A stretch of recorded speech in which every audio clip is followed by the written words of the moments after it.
안녕하세요. 세종대학교 만화 애니메이션학과 한창환 교수입니다. 2020년 국내 라이센싱 트렌드 10대 뉴스 지금부터 소개해드리겠습니다. 지난해는 카카오 프렌즈, 라인 프렌즈를 중심으로 국내 캐릭터가 수익 캐릭터를 이기고 아주 굳건한 시장을 구축한 한 해였는데, 올해는 이 코로나19로 인해서 정말 고정관념이 혁파되는 새로운 트렌드가 발생하고 있습니다. 아기상어와 펭수는 여전히 국내 최고의 인기를 누리고 있고요. 그동안 우리에게 주요 소비자 계층으로 공개되지 않았던 MZ세대죠. 1980년대부터 2000년대 태어난 세대의 새로운 소비자 계층으로 상승하면서 그들이 복고주의와 레트로, 뉴트로의 문화를 만든 한 해이기도 합니다. 또 하나, 신비아파트가 여전히 인기가 있고요. 또 기기계의 성형수란 극장 애니메이션이 국내 개봉뿐만이 아니라 해외 수출도 함께 성과를 냈습니다. 이 코로나로 인해서 라이센싱 산업에도 희비교차가 많이 있었고요. 또 하나는 집콕 게임 열풍 속에서 다양한 게임 콘텐츠들도 소비자를 찾고 있었습니다. 안타깝게도 라이센싱 쇼와 같은 오프라인 행사들이 많이 축소되고 연기되는 안타까움도 있었지만, 여전히 라이센싱은 우리 생활에서 중요한 트렌드를 형성하고 있습니다. 먼저 첫 번째 뉴스입니다. 아기상어의 인기가 이제 국내를 넘어서서 해외 시장에서도 1등을 차지했습니다. 아기상어가 올해 BTS 빌보드 1위 등극과 더불어서 한류 열풍의 정점에 있는 아주 놀라운 일이 발생했습니다. 아기상어, 상어 가족의 댄스 영상이 유튜브 콘텐츠 통틀어 조회수 1위를 기록했는데요. 지난 11월 2일의 뉴스입니다. 조회수 70억 3,700만 회를 기록하면서 2017년 8월부터 정상을 지킨 미국 가수 루이스 폰시의 메가 히트곡이죠. 데시파시토 뮤직비디오를 제치고 뮤직비디오 유튜브 최다 조회 영상으로 등극했습니다. 아주 반가운 일입니다. 2016년 6월부터 공개됐던 영상입니다. 이 아기상어라는 핑크퐁 아기상어라는 이 동요 영상은요, 국내 소비자뿐만 아니라 해외 고객들한테도 아주 중독성 있는 후렴구와 따라하기 쉬운 안무로 선풍적 인기를 끌었었죠. 아마 기억나실 겁니다. 미국의 프로스포츠 경기장에서 전체 관객석이 관중들이 모여서 이 아기상어 노래를 함께 부르면서 율동을 함께 하던 장관을 보신 기억이 있을 겁니다. 이 아기상어는 올해 1월 42억 건이었는데요. 10개월간 42%의 성장률로 단기간에 폭등, 전 세계 1위를 차지한 겁니다. 대한민국 아주 놀라운 나라입니다. BTS가 1등, 또 아기상어가 1등을 차지하는 이 어려운 시기에, 2020년 코로나19로 어려운 시기에 정말 아주 거대한 기록을 남겼습니다. 영문 구독자 수 역시 올 초 3천만 명에서 10개월 만에 4천만 명으로 급부상을 했습니다. 무엇보다 이 코로나 여파로 유아 아동이 집에 있는 시간이 늘어나면서 아마 이런 유아용 콘텐츠가 더 많이 소비됐다는 생각이 듭니다.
두 번째 뉴스입니다.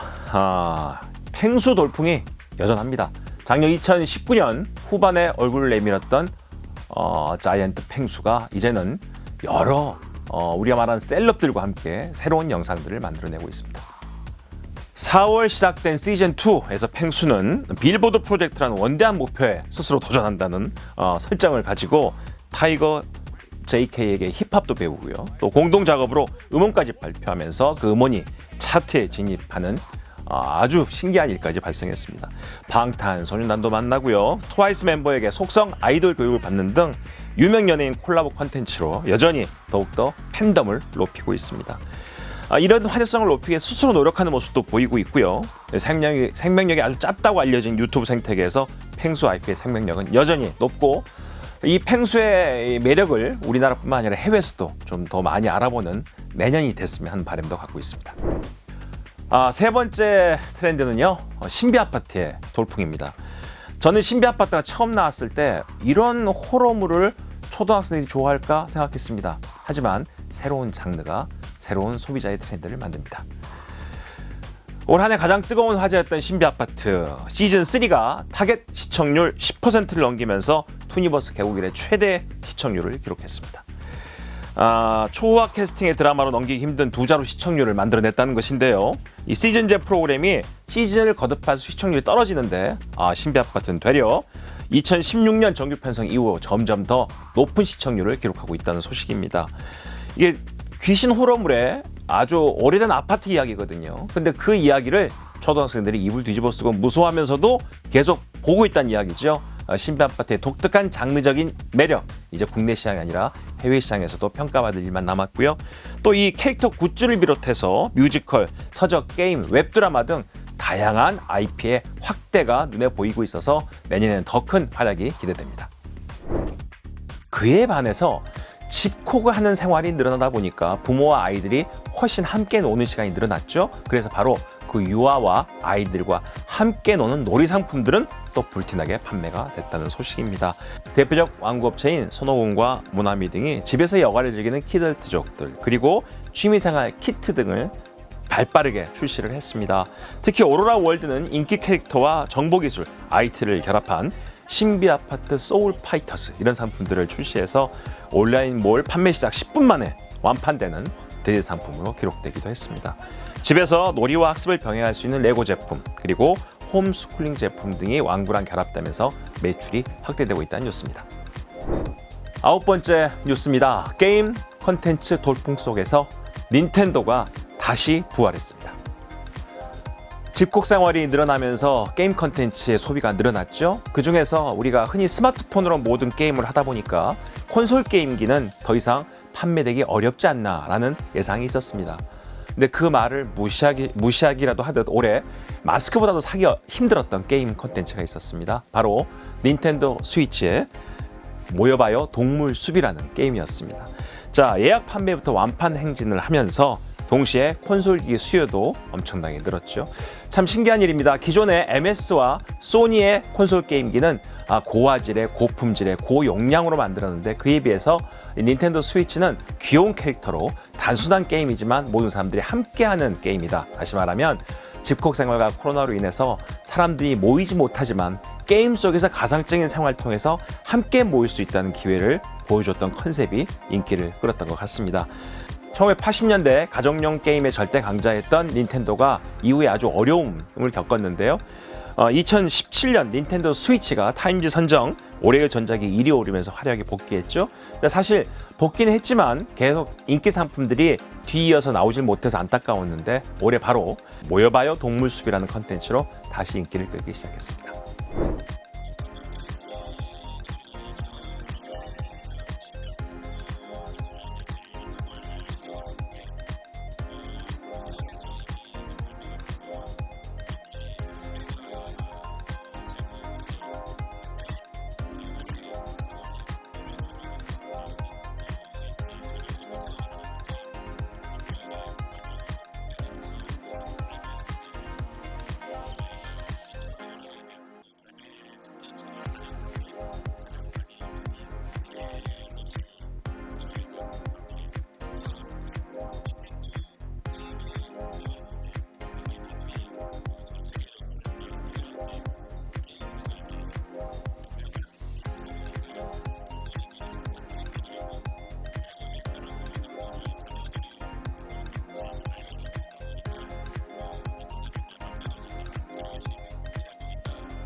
마지막 10번째 뉴스입니다.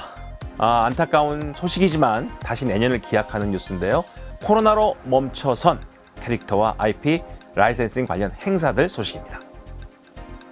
라이센싱 전시회, 캐릭터 전시회, IP 전시회가 올해 모두 멈췄습니다.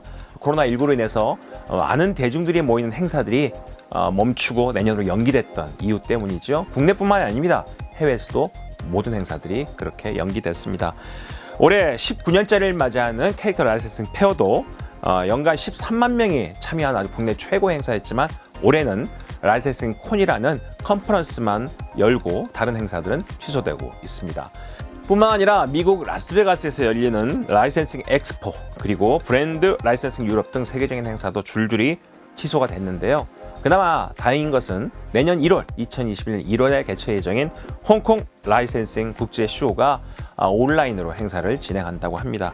사실 이렇게 오프라인에서 이루어지는 라이센싱 쇼는 새로운 IP를 소비자와 만날 수 있는 기회로 활용되고 있었는데 올해는 사실 안타까운 시간이 많이 있었습니다만은 그래도 온라인상에서 새로운 IP, 새로운 상품들이 소비자와 더 많이 만나는 기회가 예상되고 있어서 소비자 여러분들 또한 IP와 브랜드에 대한 기억을 잊지 마시고 더 좋은 상품 찾는 기회로 활용하시기 바랍니다. 10대 뉴스였습니다. 네, 지금까지 여러분과 함께 2020년 라이센싱 트렌드 10대 뉴스를 함께 알아봤습니다. 내년 어떨까요? 2021년은 여전히 코로나19의 여파가 지속될 것이라는 전망입니다. 아마 연말까지도 백신이 나온다는 뉴스는 계속 나오고 있지만 경제가 어려워진다 또는 그나마 좀 나아진다 여러 가지 예측 속에서 라이센싱 산업 또한 여러 가지 예측을 기대하고 있는데 저 개인적으로는 라이센싱 상품에 대한 정보와 소비는 온라인상에서 여전히 활발하게 이루어지고 있기 때문에 내년에도 IP 라이센싱, 컨텐츠 라이센싱, 캐릭터 라이센싱에 대한 기대는 높게 봐도 좋지 않겠나라는 생각이 듭니다. 소비를 어떻게 해야 될지 현명한 소비자들의 판단이 그만큼 확장되고 있고요. 온라인을 통해서 새로운 IP와 브랜드에 대한 정보를 접할 수 있는 소비자들이 또 온라인을 통해서 다양한 상품들을 구매할 수 있기 때문에 올해 하지 못했던 보상적 소비가 내년엔 더 활발해지지 않을까 이런 긍정적인 기대도 해봅니다. 온라인을 통해서 좋은 IP와 좋은 브랜드, 좋은 캐릭터에 대한 정보 잘 찾아보시고 더 좋은 상품들 구매하시기를 기대합니다. 감사합니다.